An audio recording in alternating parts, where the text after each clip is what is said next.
Hello नमस्कार दोस्तों, आप लोगों का अपना यूट्यूब चैनल रोजगार 7590 में स्वागत है। आज आप लोगों को बताने वाले हैं रेलवे अप्रेंटिस छात्रों के लिए जीएम और ओटीएस क्यों बड़ी ज़रूरी चीज़ बन गई है और उनका हक और अधिकार हम लोग क्यों कहते हैं कि उनका ही अधिकार है जीएम और ओटीएस के लिए, क्योंकि एएलपी और टेक्नीशियन में उनको 20% मिलना चाहिए, ग्रुप डी में उनको 50% कम से कम मिलना चाहिए अगर जीएम और ओटीएस नहीं मिलता है तो इसका कारण भी आपको दिखाने वाले हैं। और इस वीडियो के माध्यम से हम लोगों ने जो आपकी आवाज़ों को पहुँचाया है शिव गोपाल मिश्रा जी तक और बाकी भी रेलवे के बड़े बड़े यूनियन तक, तो उनका भी पूरा सपोर्ट मिला। तो उसमें एक चीज़ का मतलब वहाँ से अपडेट निकल के आई, जैसे हम लोगों ने वीडियो दिखाया कि सर हम देखिए जो अप्रेंटिस हैं ये बिल्कुल एक टेक्नीशियन के बराबर काम करते हैं, 8 घंटा ड्यूटी भी करते हैं। जो काम टेक्नीशियन करता है, चाहे वो इलेक्ट्रिक का काम हो या मैकेनिकल काम हो, सारा काम अप्रेंटिस से कराया जाता है एक टेक्नीशियन के बराबर। तो फिर इनको जो स्टिपेंड दिया जाता है उसमें से भी 1500 रुपये काट लिया जाता है कि बाद में दिया जाएगा।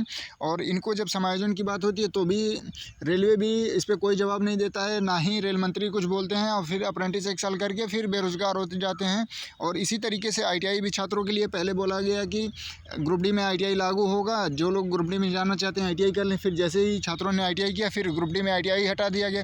तो जो टेक्निकल मतलब एक नारा मतलब दिया जाता है सरकार की तरफ से कि स्किल इंडिया, तो उसके साथ तो अप्रेंटिस और आईटीआई के साथ काफ़ी बड़ा धोखा हो रहा है। इस तरीके से नहीं होना चाहिए। तो उन्होंने कहा ये तो बात सही है कि देखिए स्किल इंडिया का मतलब चलता है नाम, और ये एक सही चीज़ें हैं कि स्किल से ही सब कुछ सीखने को मिलता है। स्किल जितना डेवलप होगा उतना हर चीज़ का विकास होगा।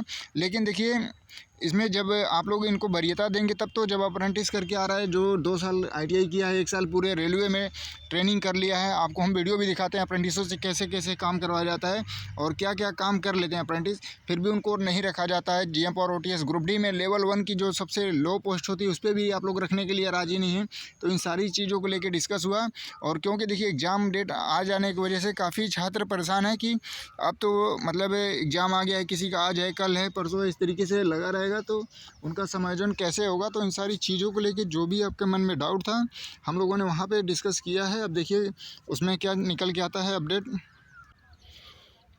जितने अप्रेंटिस से पहले तो आप लोग इस वीडियो को देख लीजिएगा कि कैसे आप लोगों से काम करवाया जाता है 8-8 घंटे, जो हमने प्रूफ भी दिया था। तो जैसे कि आप लोग यहाँ स्क्रीन पे देख भी पा रहे होंगे कि यहाँ पे देखिए जो एक अप्रेंटिस से काम करवाया जा रहा है, बिल्कुल मैकेनिकल काम है। और पूरे ट्रेन के नीचे जाके सारा कुछ उसका मेंटेनेंस करना है, चाहे बायो टॉयलेट हो, चाहे जो भी चीज़ें आती हैं सारा कुछ मेंटेनेंस करना या सब कुछ इसमें सिखाया जाता है। जब वो पूरी तरीके से ट्रेंड हो जाते हैं तो फिर उनको 1 साल के बाद फेंक दिया जाता है, फिर उनसे कोई वास्ता नहीं रहता है रेलवे का। और ना ही केवल उनको 20% के नाम पे एक झुंझुना पकड़ा दिया जाता है कि जो वैकेंसी आएगी उसमें 20% आपके लिए रिजर्वेशन आपको मिलेगा। तो 20% से आप सोचिए कि इतनी आप लोगों की मतलब संख्या होगी, 1,31,000 ग्रुप डी में फॉर्म पड़े हैं, 6 साल बाद वैकेंसियाँ आ रही हैं, 1 साल कोर्ट में घिस गई। तो सोचिए कि फिर कैसे अप्रेंटिसों का समायोजन होगा इतनी ट्रेनिंग लेने के बाद, डबल स्किल्ड होने के बाद। तो इन सारी चीज़ों पे डिस्कस भी हो रहा है अभी। लेकिन आप लोग अच्छे से तैयारी करिए, एग्ज़ाम दीजिए। एग्ज़ाम जैसे ही बीत जाता है तो जो 2025 की वैकेंसी है उसके लिए ये सारा चीज़ तैयारी चल रही है और हम लोग पूरी तरीके से लगे हुए हैं। क्योंकि देखिए सबसे इम्पोर्टेंट ये है कि अगर ये 2024 की वैकेंसी में तो लागू नहीं हो सकता, क्योंकि पहले से ही मतलब कैट कोर्ट की तरफ से, सुप्रीम कोर्ट की तरफ से सभी जगह से पहले ही बता दिया गया है कि जब भी कोई भर्ती का नोटिफिकेशन आ जाता है तो नोटिफिकेशन आने के बाद भर्ती में बीच में कोई नियम में बदलाव नहीं किया जा सकता। तो इस वजह से अगर जीएम और ओटीएस जो भी आपकी डिमांड है या कोटा बढ़ाने की बात है तो अब तो 2024 की वैकेंसी में ये उचित नहीं है।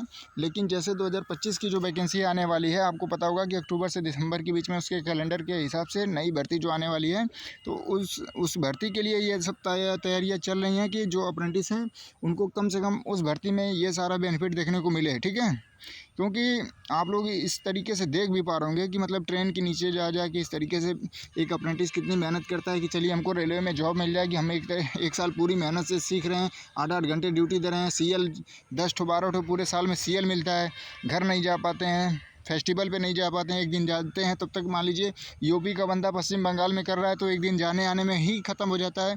तो इतना कम सीएल दिया जाता है, ना ही कोई मेडिकल सुविधा दी जाती है। इन सारी चीज़ों की समस्याओं को झेलते हुए अगर कैंडिडेट अगर ट्रेनिंग कंप्लीट भी कर लेता है फिर उसको 1 साल बाद फेंक दिया जाता है, तो इस तरीके से अन्याय नहीं होना चाहिए।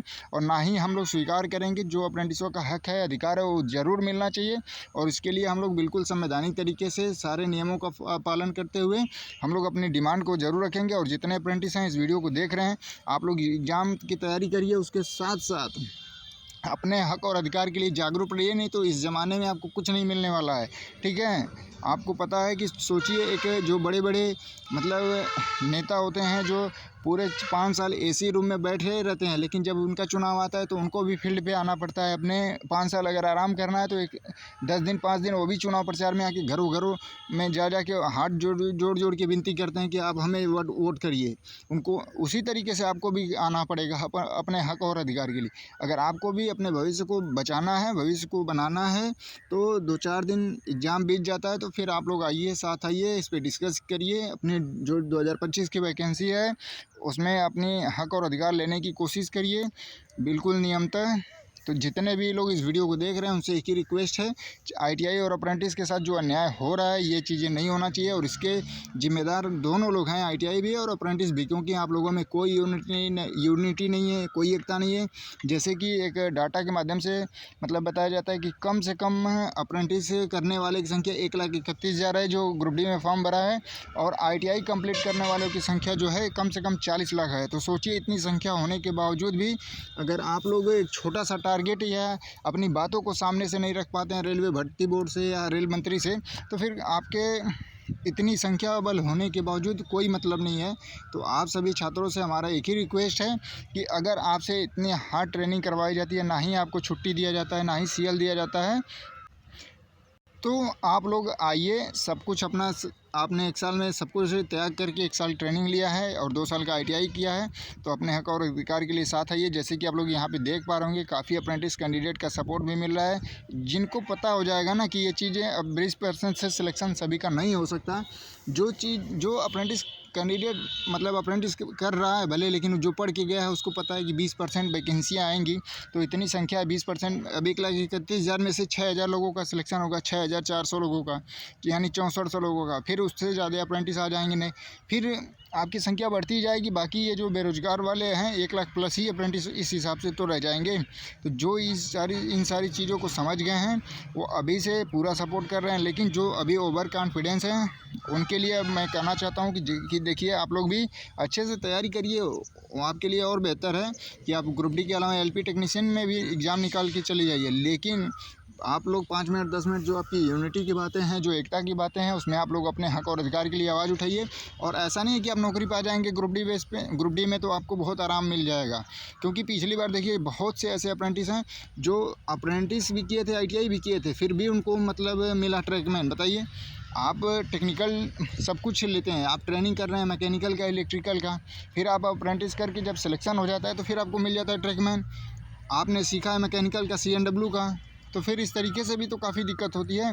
तो यूनिटी नहीं है तो अनेकों समस्या आएंगी, अगर यूनिटी है तो सभी समस्याओं का समाधान आप वहाँ कर सकते हैं। तो आप लोग ज़रूर जुड़िएगा रोज़गार 7590 यूट्यूब चैनल पे।